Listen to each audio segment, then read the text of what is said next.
Bueno, buenas tardes otra vez. Vamos a empezar con la oración milagrosa del padre Peter Rookie, que es un sacerdote irlandés que ya murió y que estaba en Estados Unidos. En el nombre del Padre, del Hijo y del Espíritu Santo. Amén. Señor Jesús, me presento a ti tal como soy. Perdón, que voy a seguir borrando. Señor Jesús, me presento a ti tal como soy. Te pido perdón por mis pecados, me arrepiento de ellos, por favor, perdóname. En tu nombre perdono a todos los que me han ofendido. Renuncio a Satanás, a los espíritus maléficos y a todas sus obras. Me entrego por completo a ti con todo mi ser.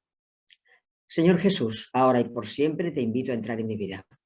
Te acepto como mi Señor, mi Dios y mi Salvador. Por favor, cúrame, cámbiame, fortaléceme en cuerpo, alma y espíritu. Ven, Señor Jesús, cúbreme con tu preciosa sangre y lléname del Espíritu Santo. Te amo, Señor Jesús. Te alabo, Señor Jesús, y te doy las gracias. Te seguiré cada día de mi vida.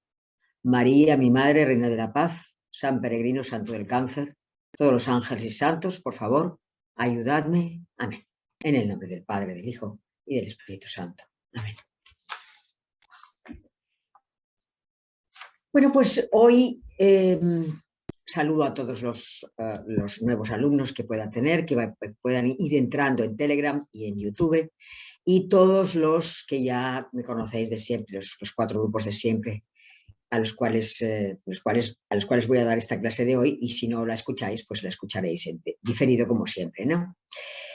Estábamos hablando os resumo 5 minutos, os resumo la clase del otro día. ¿Os acordáis de que estábamos hablando del capítulo, me paré yo en el capítulo 5, versículo 33 al 39 de San Lucas, por la cuestión aquella que habíamos hablado el otro día, pero lo vuelvo a explicar hoy. Era porque habíamos hablado de Leví, y que era un publicano que estaba sentado a la mesa de los impuestos, y que llega Jesús, le dice, sígueme, se levanta, le sigue, y que poco tiempo después le da una comida, comen con Jesús, y que invita a sus propios amigos, los publicanos con los cuales trabajó, y los demás amigos que podía tener, que probablemente, ya os digo, al ser pecadores, llamaros pecadores, debían ser de conciencia laxa, debían ser conocido que no seguían estrictamente las leyes de Moisés, ¿no? Y lo que decían los rabinos, ¿no? Entonces, estos rabinos y fariseos, viendo que están en un banquete, le preguntan a los discípulos cómo es que se mezcla con publicanos y fariseos, perdón, con publicanos y pecadores. Y él contesta, no necesitan médico los sanos, sino los enfermos. Y a esto ellos dicen, los discípulos de Juan ayunan frecuentemente y recitan oraciones, igual que los de los fariseos. Pero vosotros no se privan los tuyos no se privan de carne y de comer y beber.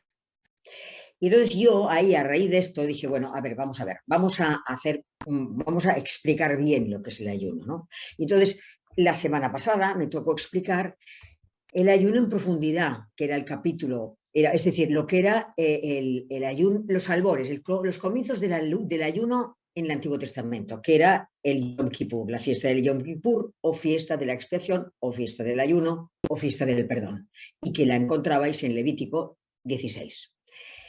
Y ya lo hicimos, le adelantamos, y os dijéis que tiene connotaciones esto empieza de alguna manera en el Éxodo, con Moisés, cuando Moisés baja con las tablas de la ley, ve que se ha hecho un becerro de oro, vuelve a subir otra vez al monte Sinaí, rompe las tablas de la ley, sube al monte Sinaí e intercede por el pueblo que ha hecho este becerro de oro. E incluso se ofrece a sí mismo. Dice, Señor, perdónalos y si no, sácame del libro. Es decir, incluso te ofrezco mi vida por la del pueblo, para que vuelvas a poder hacer alianza con este pueblo que te ha sido infiel, porque es que has estado un tiempo solamente y se han fabricado un becerro de oro. O sea, han sido idólatras. Entonces, Aquí nos quedamos, ¿no? Por eso os expliqué yo que había connotaciones, principios, digamos. El Yom Kippur puede empezar por esa época, ¿no? Y entonces vamos a dar hoy lo siguiente, ¿no? Vamos a adelantar un poco más. Fijaos, en Israel, o sea, en el pueblo de Israel, para el pueblo, mejor dicho, para el pueblo de Israel no tenía ninguna importancia, o sea, no es que no consideraban ellos que fuese una proeza ascética el hecho de hacer ayuno. ¿Por qué? Porque, a ver, ellos estaban rodeados de reinos que no tenían sus ideas. Ellos creían en el Dios único, pero los demás reinos, llamo reinos al reino de Mari, al reino de Babilonia, al reino de Egipto, y a reinos pequeños que se encuentran, por ejemplo, cuando el Señor, Yahvé Dios, los lleva de Egipto a la tierra prometida. Moisés se queda, no muere, y el que los entrará en la tierra prometida es Josué. Toda aquella zona, siempre os digo lo mismo, toda aquella zona, toda aquella parte que Dios les ha prometido no está vacía, está llena de tribus y clanes y hay muchísima gente. Entonces, durante un tiempo largo, ellos van a tener que hablar con estos clanes y guerrear contra estas tribus que ya están en el lugar que Dios les ha prometido, para poco a poco asimilarse y entrar en esa tierra. Entonces, por ejemplo, digo esto porque hay un reino pequeñito que es la ciudad de Jericó. Luego nosotros la conoceremos como la ciudad de Jericó, pero antes era un reino amurallado, una ciudad pequeña, pero amurallada, que tenía un rey. Por eso os hablo de reinos grandes y reinos pequeños. Pero todos los reinos que ellos se encontraban rodeados, que se encontraban rodeados ellos dentro de, digamos, alrededor, no tenían la misma concepción de ellos. Ellos tenían, para que nos entendamos bien, para que entendamos la importancia que le dan al ayuno, ellos consideran, a ver si lo explico bien, ellos consideran ellos consideran que el alimento les viene de Dios. Esta es la idea fundamental. Si ellos consideran que el alimento les viene de Dios, quiere decir que ellos consideran que están acostumbrados a la idea, que ya tienen asimilada la idea de que dependen de Dios para todo. De que si hay lluvia, pues porque Dios la manda. Si hay algún problema local o nacional, se reúnen y van a ayunar.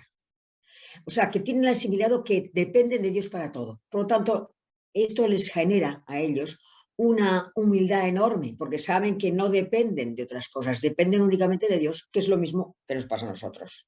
O sea, si el cristiano llega a entender que todo viene de Dios, tiene una concepción del mundo totalmente contraria, distinta.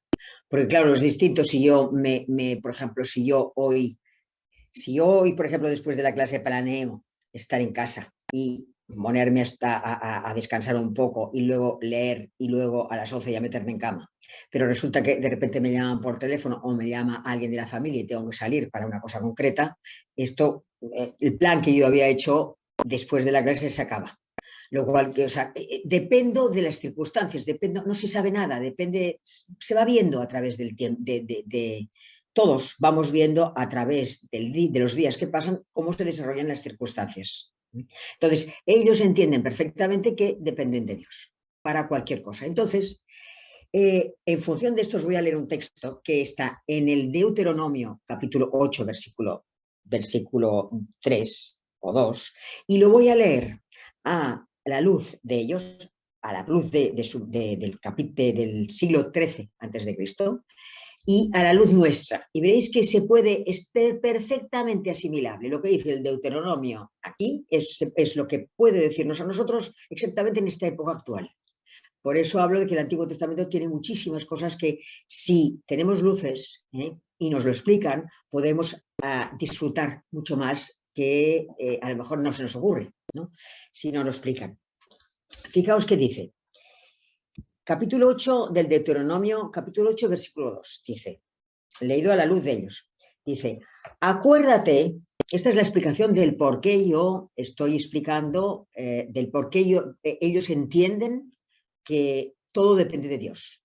que su vida entera depende de Dios, que el alimento depende de Dios. Dice Dios, acuérdate, le dice al pueblo de Israel, acuérdate de todo el camino que Yahvé, tu Dios, te ha hecho recorrer durante estos 40 años en el desierto. O sea, recuerda todo lo que has pasado, pueblo de Israel, recuerda todo lo que has pasado desde que Egipto te trajo, desde que Moisés te trajo desde Egipto hasta aquí, a punto de entrar en la tierra prometida. En el desierto, o sea, acuérdate lo que has hecho, el camino que Yahvé tu Dios te ha hecho recorrer durante estos 40 años en el desierto para humillarte, dice, o sea, para que no te ensoberbezcas, es decir, no te entre la soberbia, para que sepas perfectamente dónde estás, porque has visto muchos milagros, has visto que cuando no has pasado el Mar Rojo, has visto que y se ha abierto el Mar Rojo y luego ha tragado a todos los egipcios. Has visto el milagro de que no había agua. Moisés tocó con la vara la roca y en la roca produjo agua. Has visto cómo no teníais que comer y Dios os dio el maná. Has visto cómo teníais hambre de carne y Dios trajo codornices. O sea, dice, acuérdate de todo el camino que Yahvé, tu Dios, te ha hecho recorrer durante estos 40 años en el desierto.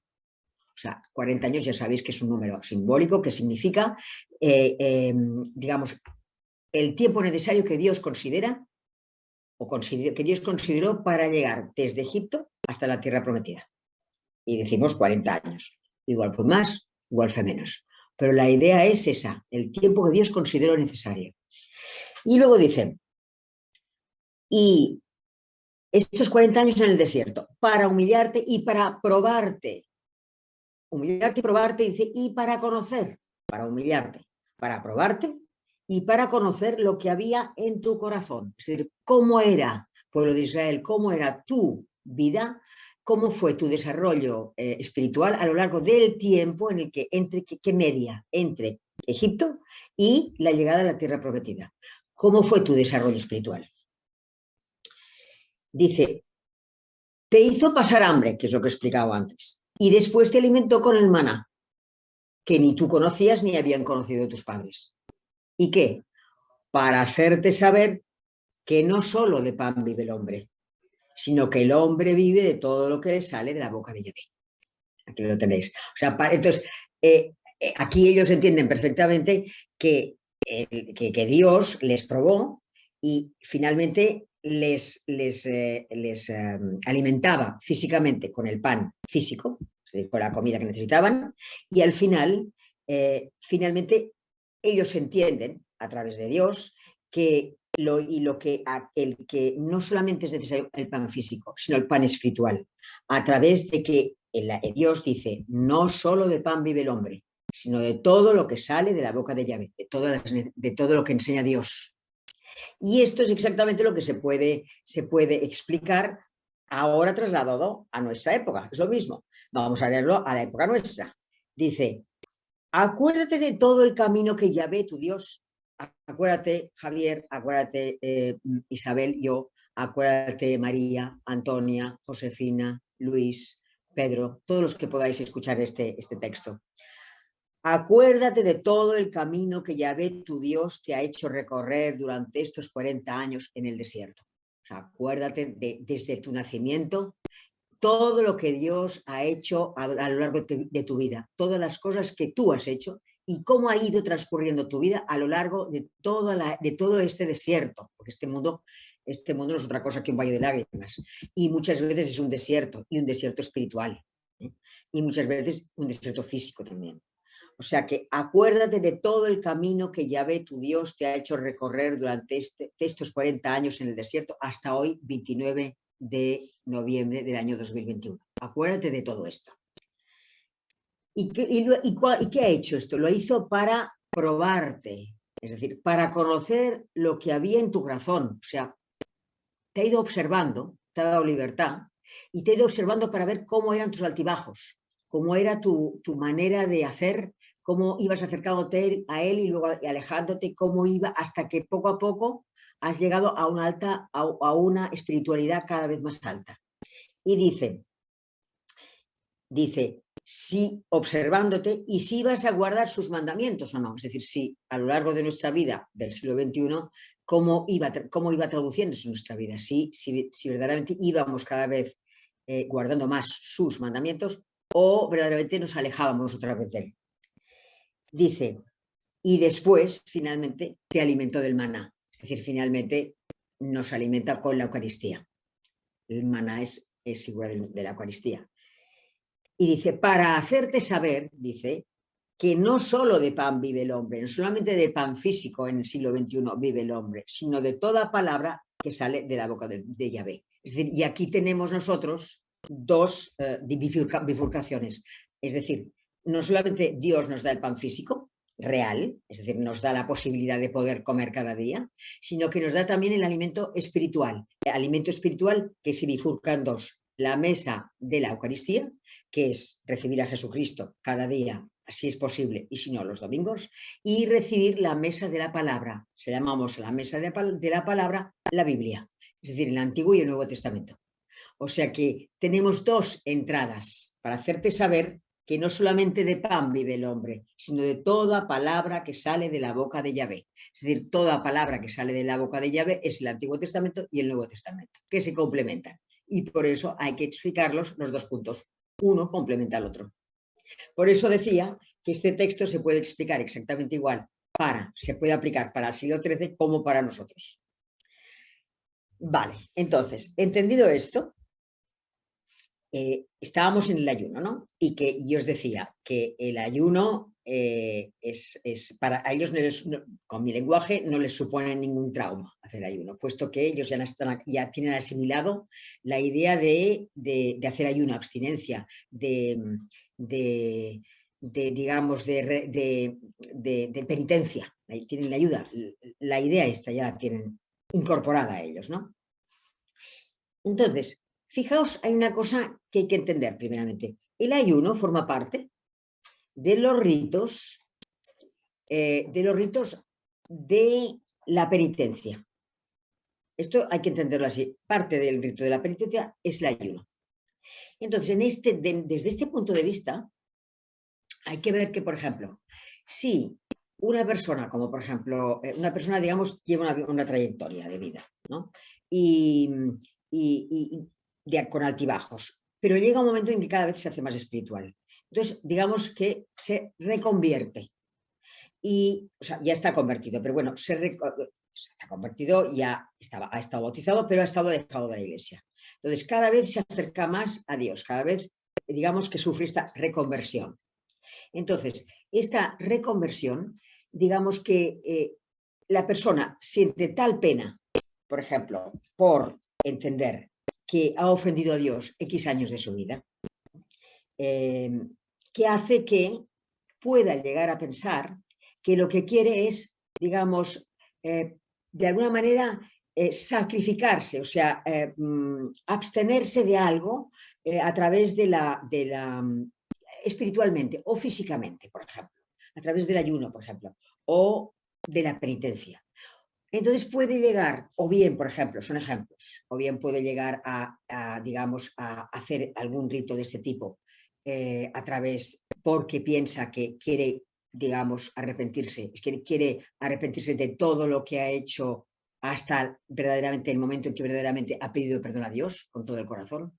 O, por ejemplo, puede pensar, pues yo quiero reparar por todas las blasfemias que se hacen contra la Virgen María y San José, por ejemplo, y Jesús, o en este mundo idólatra de hoy día, en este mundo que está muy alejado de Dios. O, por ejemplo, se le ocurre reparar ya os digo que la reparación, dentro de la reparación entra ayuno, o se le ocurre reparar pues por algo, por ejemplo, pues por todas las personas que han vivido en esta tierra desde que el mundo es mundo, o lo acota, por ejemplo, o por todas las almas del purgatorio. Esto puede llevarla a hacer una cantidad de ritos de penitencia, dentro del cual está el ayuno, y llegar a, digamos, lo que se dice, completar en su carne lo que falta para la pasión de Cristo.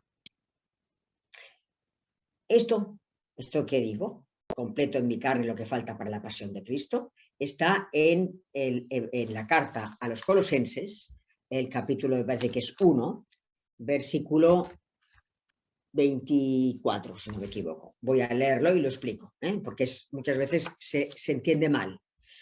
Pero el resumen es este, pero se entiende mal. Dice Pablo: ahora me alegro por los padecimientos que soporto. O sea, él ya está ofreciendo los padecimientos que está soportando a lo largo de toda su evangelización, no solamente de los 3 viajes, sino de todo lo que está soportando, en otro momento lo diré, luego en la cárcel, cuando en los Hechos de los Apóstoles sale que estuvo mucho tiempo en la cárcel, ¿no? Y él dice: ahora me alegro por los padecimientos que soporto por vosotros y completo lo que falta a las tribulaciones de Cristo en mi carne, es decir, completo en mi carne lo que falta para la pasión de Cristo. ¿En favor de quién? En favor de su cuerpo, que es la Iglesia. O sea, quedaos con esta idea: completo en mi carne lo que falta para la pasión de Cristo. Cuando tú haces ayuno, abstinencia, cuando intentas hacer penitencia, sí, o sea, lo que hay que tener claro es que el Señor ya, digamos, no, o sea, ya nos ha redimido. O sea, la pasión la pasión de Cristo es una y única. O sea, ya nos ha redimido. Ya tuvo lugar ya en el tiempo. O sea que digamos que completar es una, no te necesita, pero en su inmensa bondad permite que todos los sufrimientos que tú puedas pasar, no solamente toda tu vida, sino todos los sufrimientos que puedas pasar, tú los ofrezcas a Jesucristo, los ofrezcas a Dios, y junto con Él, Dios te permite que, como estás incorporado a Él, te permite todas las gracias, digamos que es algo como si, ¿cómo diría yo? Como algo, o sea, algo enorme, algo que casi, que es muy difícil de explicar, porque es la doctrina de Pablo sobre el cuerpo místico de Cristo. Él recibe esta doctrina en el sentido de que él entiende, teológicamente hablando, que Jesucristo es la cabeza y nosotros somos el cuerpo, y que formamos todos la comunión de los santos. Entonces, por eso Pablo dice: completo en mi carne lo que falta para la pasión de Cristo y la ofrezco a su cuerpo, es decir, al cuerpo que está formado de cabeza, que es Jesucristo, y nosotros que somos el cuerpo que es la Iglesia. Es decir, que Dios ha completado con su pasión todo lo que habíamos hecho mal, pero nos da la posibilidad, en su inmensa misericordia, de, digamos, fusionarnos con Jesucristo, para de esta manera obtener todas las gracias absolutas que Dios nos puede dar, todas las que nos quiera dar, aunque se tiene que entender dentro del misterio, porque lo entenderemos mejor, lo entenderemos del todo. Pero claro, San Pablo en los Colosenses y en otros momentos nos habla del cuerpo de Cristo, lo explica como puede, porque no puede explicarlo mejor, porque es una luz que ha recibido, y bastante bien lo explica con este ejemplo de ser cuerpo y cabeza. Pero que entendáis la gracia enorme que supone el hacer el ayuno y ofrecer y reparar y hacer penitencia, porque esto hace que, digamos, es como la vid y los sarmientos. Es decir, tú te incorporas, dice Jesucristo: yo soy la vid y vosotros sois los sarmientos. Incorporados a vosotros, la savia de la vid, que es el Espíritu Santo, llegará a vosotros, y entonces produciréis mucho fruto espiritual. Es lo mismo, es la misma idea. Es que incorporados a Él, participamos de esta redención. Sería como una redención subjetiva, de alguna manera. O sea, la redención objetivamente es Él, pero tú, incorporado a Él, participas de esta redención misteriosamente que Él ha cumplido para todo el mundo entero y para todos los que han nacido, nacerán y nacieron. Bueno, más o menos, espero que esto haya podido quedar un poco claro, porque es difícil es difícil de entender esta frase, pero es interesante que por lo menos la podamos tocar, ¿no? Entonces, otra cosa importante es que, a ver, explicaron un poco la idea del ayuno que os lo he explicado, que es que tuvo lugar en su origen con el Yom Kippur. Pero luego, con el tiempo, digamos, los albores, os he explicado que era el siglo XIII a.C. con Moisés. Luego varía, ¿no? Y nos encontramos, va variando como todo, ¿no? Entonces, nos encontramos en el siglo VI antes de Cristo, en la época que llamamos el exilio. Cuando yo hable del exilio, es el exilio siempre lo repetiré, no hay problema, ¿no? Pero el exilio tiene lugar, es en el siglo VI antes de Cristo, y tiene lugar cuando el rey Nabucodonosor invade el reino de Judea. Entonces, se exilian, montones de personas son exiliadas a Babilonia, aunque algunas se quedan por allí, algunas de ellas. Y unos 550 o 60 años más tarde, el rey Ciro de Persia invade Babilonia y entonces un año más tarde, después de su reinado, dice que los judíos pueden volver al reino de Judea. Esto es lo que llamamos el exilio, la época del exilio, que es siglo VI antes de Cristo. Entonces, en esta época del exilio sí que ya se hacen 4 días de ayuno en distintos momentos del año por las desgracias que ha sufrido la nación, por ejemplo. Pero es que también hay luego con el tiempo, o sea, digamos que también se hacían ayunos en situaciones críticas, momentos concretos, en situaciones críticas nacionales o locales, por ejemplo, cuando había lluvia, cuando necesitaban la lluvia o en momentos de sequía, por ejemplo. Entonces, cada vez el ayuno empieza a ser más importante, porque además de esto, pensad que siempre hay, tanto en el Antiguo Testamento como en el Nuevo, lo que llamamos un resto fiel. El resto fiel es un conjunto de personas, ahora existían igual en la época de Jesucristo, los tenéis en los evangelios de la infancia, con Ana y el anciano Simeón, ¿no?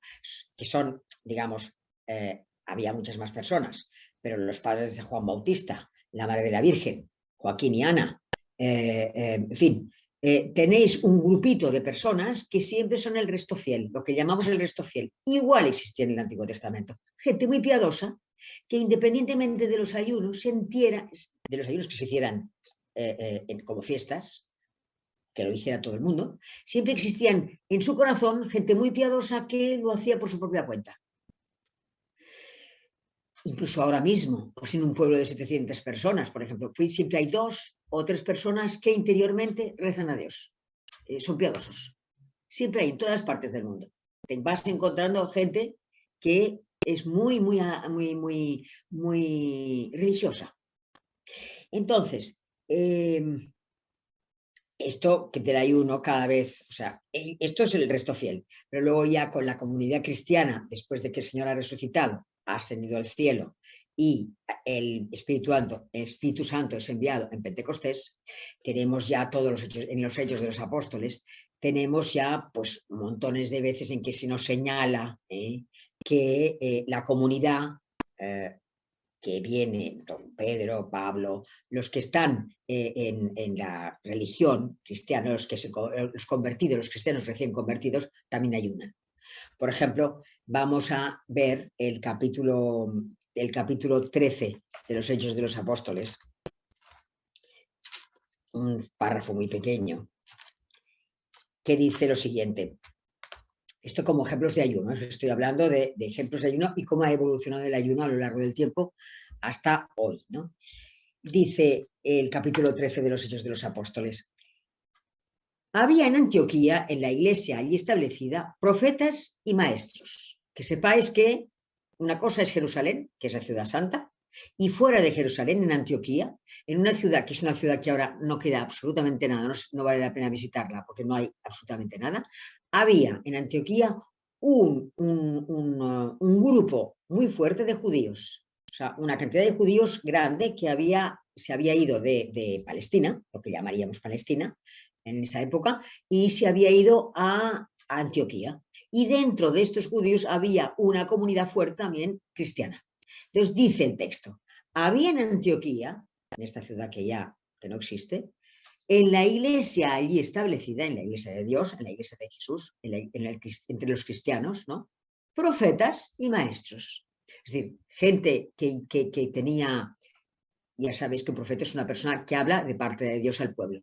Es decir, gente que tiene inspiración de Dios y hablaba a la gente explicándoles, digamos, tenían una inspiración y les decía al pueblo lo que tenían que hacer.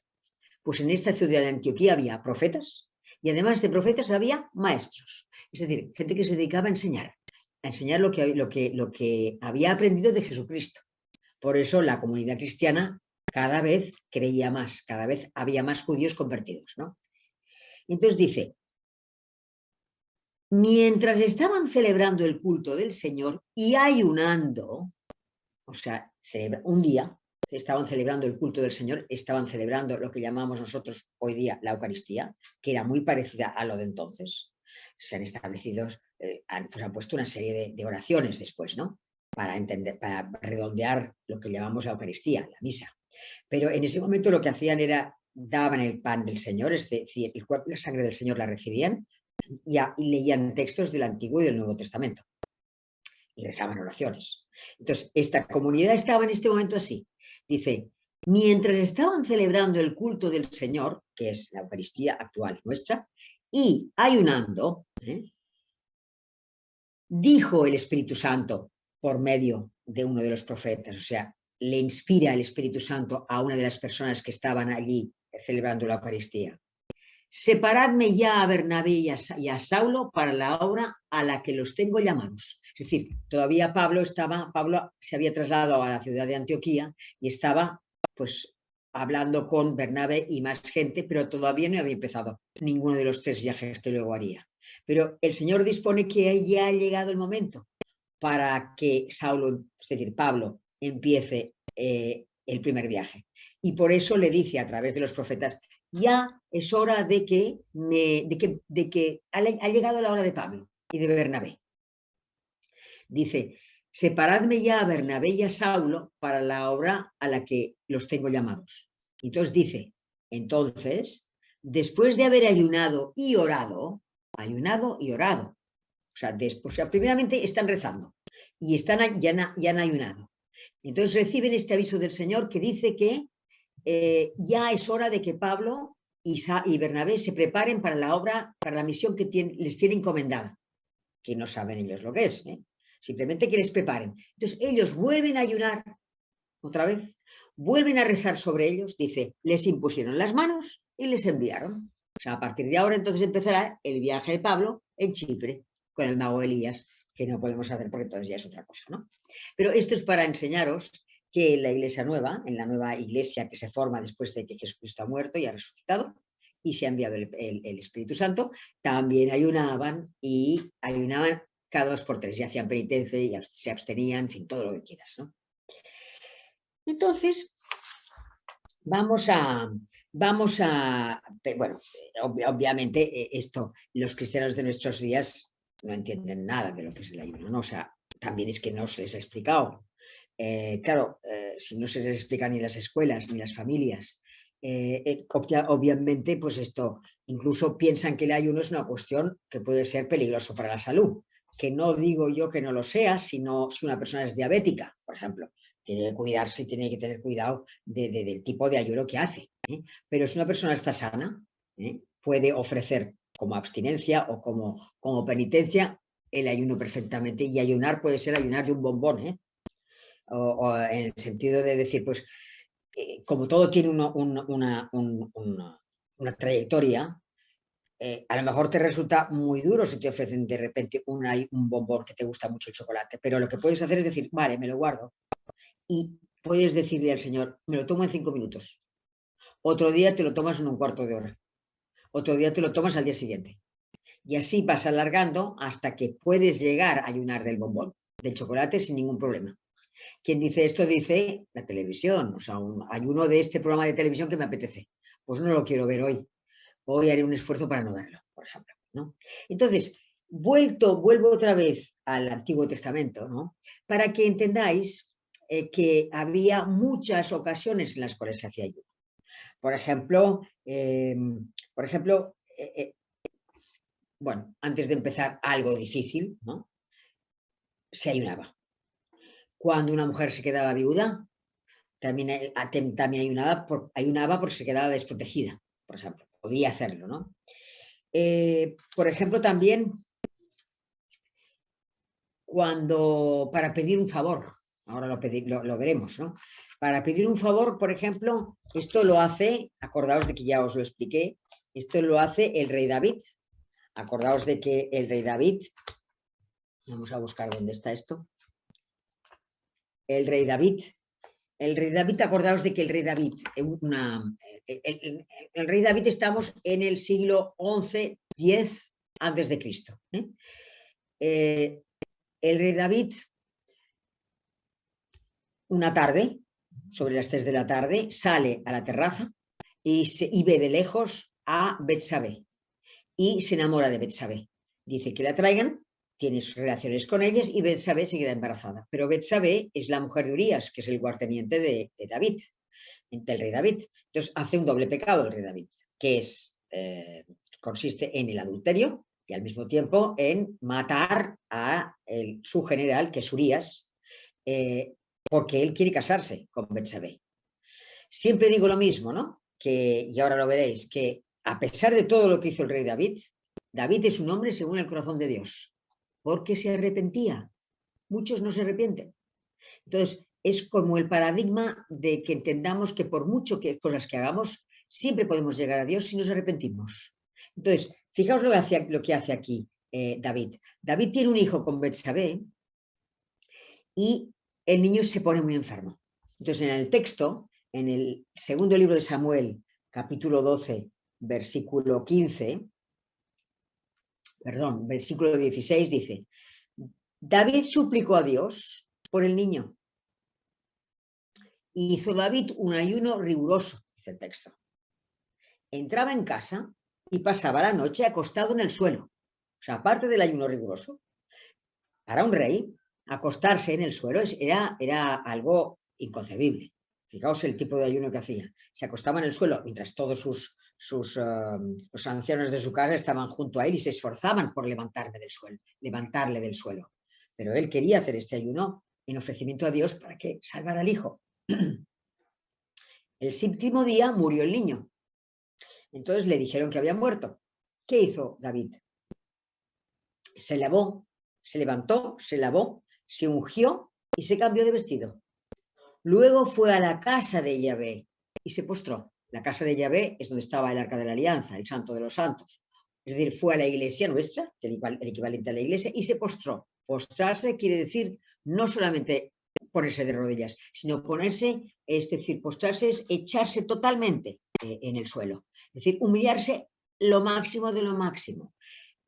Lo tenéis, por ejemplo, la postración, como ejemplo, la tenéis el Viernes Santo, cuando el sacerdote en el oficio se echa a los pies de la cruz de Cristo. Esto es postrarse. O postrarse, bueno, un momento, esto es una manera, o cuando por ejemplo, los sacerdotes reciben el sacerdocio delante del obispo, se ponen totalmente echados en el suelo. Esto es postrarse. Y esto es lo que hizo el rey David. Aparte de dormir en el suelo antes, dice, se lavó, se ungió y se cambió de vestidos. Fue luego a la casa de Yahvé y se postró. Entonces le preguntan y él dice: mientras el niño vivía, ayuné y lloré. Pues me decía: ¿quién sabe si Yahvé tendrá compasión de mí y el niño vivirá? Pero ahora que ha muerto, ¿para qué ayunar? En este sentido, ayunaría en otras cosas. Entonces fue cuando él entonces habló con Betsabé, le dijo que el niño se había muerto, y entonces tuvo otro hijo con ella, que fue el rey Salomón. Pero esto es para que veáis que en el Antiguo Testamento, en el siglo del rey David, en el siglo XI antes de Cristo, ayunaba también, ¿no? Entonces, ahora vamos a hablar, aunque sea un poco, una cosa así, un cuarto de hora, una cosa así, del comienzo, el próximo día lo acabaremos. Quería hablaros de otro ejemplo también de ayuno del Antiguo Testamento y presentaros un poco también el rey, quién era el rey Acab, quién era Jezabel y quién era el profeta Elías y qué pasó en la viña de Nabot. También como ejemplo del ayuno, ¿no? Pero vamos a situarnos bien primeramente. Estamos en el siglo, voy a empezar a hablar del rey Acab.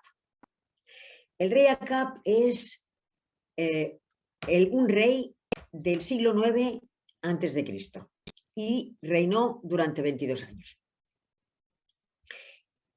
Antes de esto, quiero explicaros un momento que estamos en la época de los reyes, para situaros bien. Recordad que antes de reyes había jueces.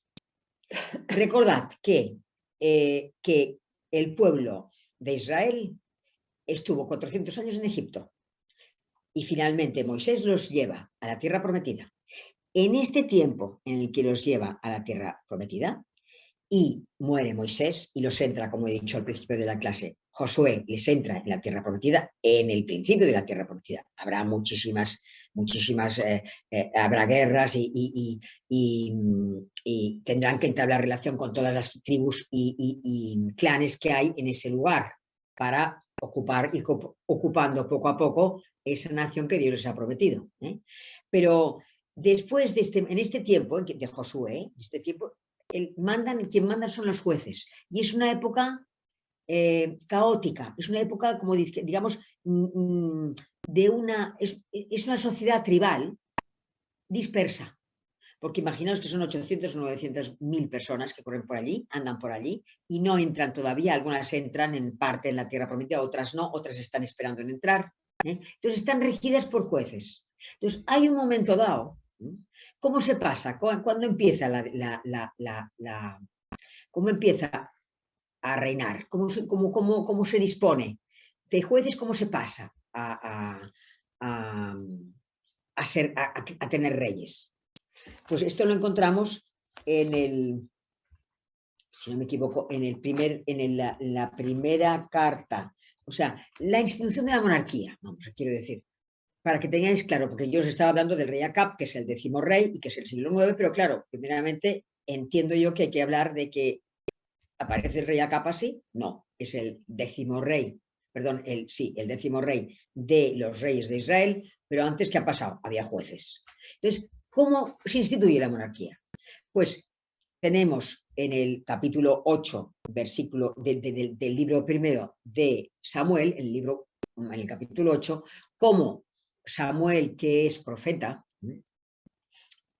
y sigue habiendo jueces, pone a sus 2 hijos como jueces. Pero el texto te dice, sus hijos no siguieron el camino que había seguido Samuel. Fueron atraídos por el lucro, aceptaron regalos y torcieron el derecho. Entonces, ancianos de Israel, que son los jefes importantes de distintos clanes y tribus, se reunieron y le dijeron a Samuel, mira, tú te has hecho viejo y tus hijos no siguen tu camino. Por tanto, danos un rey para que nos juzgue, como a todas las naciones. Es decir, estaban cansados de estar rodeados de pueblos que todos tenían un rey y ellos estaban en esta especie de sociedad tribal. Entonces, cuando le piden a Samuel, danos un rey. Entonces, Samuel se disgusta muchísimo y lo lleva en oración a Dios. Y Dios dice, Dios dice, haz caso de lo que el pueblo te dice, porque no te han rechazado a ti, sino que me han rechazado a mí, para que yo no reine sobre ellos. Es decir, no hacen mi voluntad. Pero si te lo piden, haz caso de ellos, dales un rey. Ahora, adviérteles, diles qué pasará si ponen un rey. Y aquí sale lo que ocurre, que es exactamente lo que ocurre siempre, ¿no? Que dice, sí. Y entonces Samuel les explica y les dice, si elegís definitivamente un rey, el rey tomará a vuestros hijos y los destinará a sus carros, y a sus caballos, y tendrán que correr delante de su carro, es decir, ya no serán independientes, dependerán del rey. Les hará labrar sus campos, los campos que antes eran de ellos, ahora los labrarán bajo las órdenes del rey, y todo irá para el rey. Les hará labrar sus campos, segar su cosecha, la cosecha del rey, fabricar sus armas. Tomará vuestras hijas para perfumistas, cocineras y panaderas. Tomará vuestros campos, vuestras viñas y vuestros mejores olivares, y se los dará a los servidores, claro, a los amigos de él. Ya no seréis libres, dependeréis de este rey y este rey os hará todas estas cosas. Tomará vuestros criados y criadas y vuestros jóvenes y asnos y los hará trabajar para él. Y ese día os lamentaréis a causa del rey que os habéis elegido. Y dice el texto, el pueblo no quiso escuchar la voz de Samuel y dijo, no, tendremos un rey y nosotros seremos también como los demás pueblos.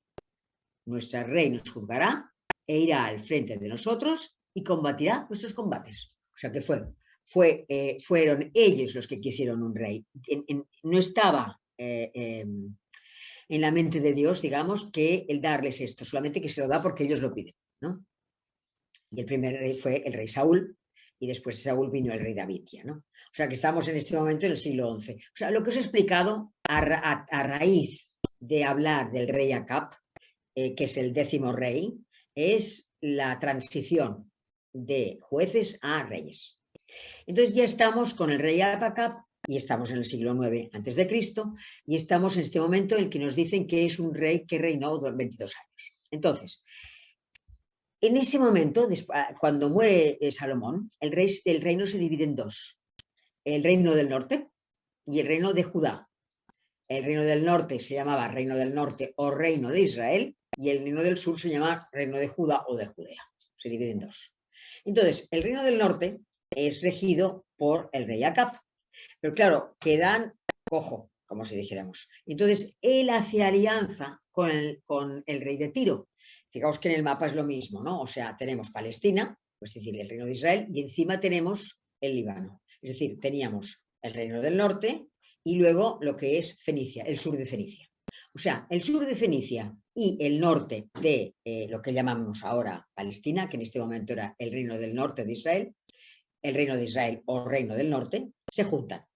Entonces, ¿cómo se juntan? Pues a través de una alianza matrimonial, que es lo que siempre ha sido, ¿no? O sea, el rey de Tiro tiene una hija que se llama Jezabel. Jezabel se casa con el rey Acab.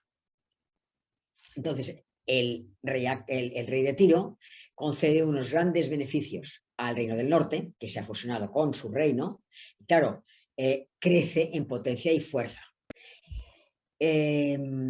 Y establecen la ciudad en Samaria. O sea, como antes la ciudad estaba en Jerusalén, la ciudad santa estaba en Jerusalén, ahora establecen la ciudad, el centro en Samaria. Ocurre con Jezabel lo que ocurría con las antiguas mujeres que habían tenido antes. O sea, nos encontramos con que siempre, desde Abraham el Señor había dicho, desde Abraham, cuando el Señor le dice, vete de tu tierra, de tu casa y de la casa de tus padres a la casa que yo te enseñaré, que está en el capítulo 12 del Génesis,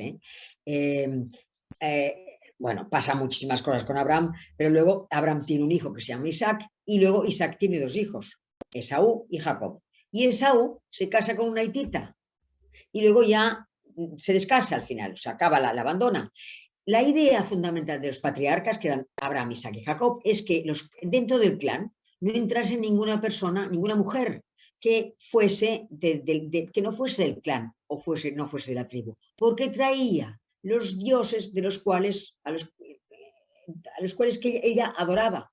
Entonces, como ellos creían solamente en el único Dios, el hecho de que mujeres cananeas trajesen, o mujeres de otros países, trajesen dioses a la tribu o al clan, digamos, creaba un desequilibrio enorme en esto. Y esto es lo que hizo también Salomón. El rey Salomón tuvo muchísimas mujeres, muchísimas concubinas, e incluso mujeres de él, él permitió que mujeres de él le pedían hacer templos en la misma Jerusalén. O sea, que en la misma Jerusalén hubo templos a dioses extraños, que no eran el único Dios. Entonces, constantemente esto se transgredía, ¿eh? Y se transgrede aquí con Jezabel, ¿eh? Porque Jezabel es una mujer que lo primero que hace y lo que quiere con más fuerza es que se acabe el reino, o sea, que se acabe en el reino en el cual ella reina, el culto al único Dios. Y lo que quiere es que se adore a los Baales, es decir, llamamos Baales al dios Baal, pero es que el dios Baal estaba formado por 3 dioses, que es Baal, El, otro dios que se llamaba El y otro dios que se llamaba Asherá. Por eso los llamaremos los Baales, ¿no? Es decir, lo que ella quería sobre todo es erradicar del reino en el cual ella mandaba el culto al único Dios, y hará de todo para conseguirlo. Conseguirá, incluso lo que hacía esta mujer era traer muchísimo trabajo de Tiro, muchísima gente que creía en los Baales, y los introducía en el reino del norte, donde estaba reinando en ese momento en Samaria, donde estaba reinando con su marido, el rey Acab, ¿no? Los introducía y hacía que cada vez erradicaba más a todas las personas que creían en el único Dios. Es decir, hubo una ola de paganismo y de idolatría en ese momento en el que entra Jezabel, instigada, o sea, el rey Acab lo permite por su mujer, ¿no? Que fue, digamos, que causó muchísimos problemas, no solamente dentro del país, pues cada vez, ya veréis lo que hace. Esto, cada vez había, digamos, incluso se obligó a los ancianos de Israel, es decir, a las personas más importantes de Israel, se les obliga a, digamos, se les impondrá que crean en los Baales.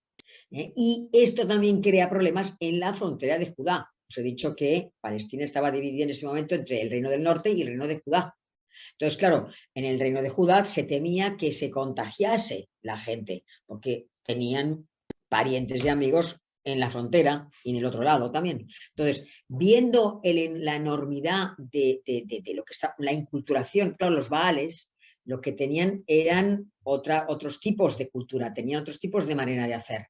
Ya no se respetaban para nada los mandamientos. Entonces, en el reino de Judá o de Judea, lo que tenía miedo es que el contagio, el miedo al contagio, constantemente. Entonces, es interesante ver, para que veáis, fijaos, o sea, es terrible ver cómo la serpiente antigua, Satanás, llamo yo la serpiente antigua porque está a Satanás porque está en el Apocalipsis. Es terrible ver cómo Satanás, a través de una mujer y del rey Acab, se introduce en un pequeño territorio del mundo. Imaginaos lo grande que es el mundo, ¿no? Pues es introducido, o sea, se introduce él a través de una mujer en un pequeño territorio del mundo, actuando durante esos años, durante 22 años actuará. No digo yo que no actúe a lo mejor en China, no digo yo que a lo mejor no actuara en Iberia, en lo que entonces era Iberia en ese momento, si es que existía en ese momento otras partes de Europa, por ejemplo. Pero en ese momento concreto actuó a fondo, de todas las maneras que pudo, en esa parte de territorio durante un tiempo largo, y más de 22 años, porque cuando muere el rey Acab, ella tiene 2 hijos con él, y ella sigue haciendo hechicerías. O sea, es curioso ver, es interesante y es terrible ver cómo durante estos 22 años el Satanás actúa en ese pequeño reino, destrozando la vida de la gente, porque los lleva por el camino del mal. Bueno, yo ahora tendría que hablaros de Elías, pero son las 8 menos 5 y yo creo que ya no hay tiempo de hablar. Hemos hecho la introducción de quién es el rey Acab, os he explicado quién es Jezabel, os he explicado, bueno, también os he explicado lo que es el ayuno, la importancia del ayuno, los distintos momentos y la trayectoria del ayuno, y creo que el próximo día acabaremos con, el próximo día, recordad que el próximo día no habrá clase porque en España es día 6 que es el día en que se celebra la Constitución Española. Entonces daremos clase el último día, si no me equivoco, es día 10 de diciembre. Entonces, ay, perdona, pues a lo mejor bueno, miraremos qué día es. Que es verdad, el día 6 el día 8 es miércoles, que es la Inmaculada Concepción, El 13. pues el 13. Pues el 13, o sea, la última clase será el día antes de las vacaciones de Navidad. Nos reuniremos el día 13 de diciembre. Y aquí sí que acabaremos el Rey Acab, las maldades de Jezabel, cómo se la considera, y la Viña de Nápoles, ¿no? Entonces, recordaros que esto que vamos a hacer la oración para acabar la clase, y recordaros que si os ha gustado, pues que os apuntéis a lo que llamamos el taller bíblico para principiantes, y os saldrá la conferencia directamente. Y mañana, los que no me habéis seguido hoy, lo tendréis en diferido, porque la estoy grabando. Vamos a rezar y después yo abriré el micrófono por si queréis hacer alguna pregunta. En el nombre del Padre, del Hijo y del Espíritu Santo. Amén. Dios te salve, Reina y Madre de misericordia, vida, dulzura, esperanza nuestra, Dios te salve. A ti aclamamos los desterrados hijos de Eva, a ti suplicamos, gimiendo y llorando en este valle de lágrimas. Sea pues, Señora, abogada nuestra, vuelve a nosotros tus ojos misericordiosos. Después de este destierro, muéstranos a Jesús, fruto bendito de tu vientre. Oh clementísima, oh piadosa, oh dulce Virgen María, ruega por nosotros, Santa Madre de Dios, para que seamos dignos de alcanzar y gozar las promesas de nuestro Señor Jesucristo. Amén. En el nombre del Padre, del Hijo y del Espíritu Santo. Os espero el próximo día 13. Y voy a abrir ahora voy a dejar de grabar y voy a abrir los micrófonos.